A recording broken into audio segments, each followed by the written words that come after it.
Hello everyone, I am মিষ্টি আর আমার ছোট্ট চ্যানেলে সবাইকে স্বাগতম। আমি অনেক দিন পরে আবার ভিডিও নিয়ে চলে এসেছি।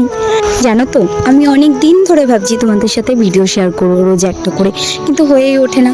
ওই যে নতুন সংসারে ঢুকেছি, সংসারের কাজগুলো তো সামলাতে হয়, সেইগুলো করে না আমার আর ভিডিও করে ওঠা হয় না।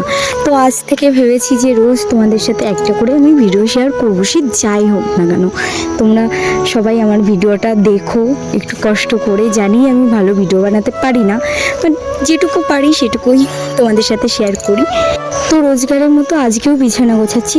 আসলে আমার বিছানা গোছানোটা আজকে দেরি হয়ে গেল, কারণ বড়মশাই আজকে বাড়ি আছে, তার কাজ নেই বলে। তাই আর সে অনেকক্ষণ ধরে ঘুমাচ্ছিল, এই কারণে আমার বিছানাটা গোছাতে একটু দেরি হয়ে গেছে। তো বড়মশাই যেহেতু ঘুমাচ্ছিল, সেই ফাঁকে আমি বাড়ির সমস্ত কাজ করে নিই, রান্না খাওয়া দাওয়া সব কিছু কমপ্লিট হয়ে গেছে। এখন যেহেতু বিছানা থেকে বড়মশাই উঠেছে, তাই আমি বিছানাটা ভালোভাবে গুছিয়ে নিচ্ছি সুন্দর করে। তোমাদের সাথে একটা কথা শেয়ার করি।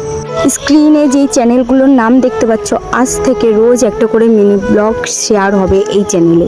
তোমরা প্লিজ ভিডিওগুলো দেখো, ভালো লাগলে একটা লাইক কমেন্ট শেয়ার করে দিও। আর আমার এত সুন্দর ডিজাইন করা যে খাটটা দেখতে পাচ্ছ, রোজ এই ডিজাইনের মাঝখানে ধুলো জমে, আর আমার এত বিরক্ত লাগে তোমাদের বলে বোঝাতে পারবো না। এর জন্য আমার রোজ এই টিস্যু পেপার দিয়ে ক্লিন করতে হয়।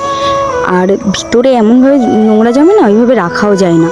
দেখো একবার তোমরা জাস্ট টিস্যু পেপারটা পুরো সাদা থেকে কালা হয়ে গেছে, গাইস কালা।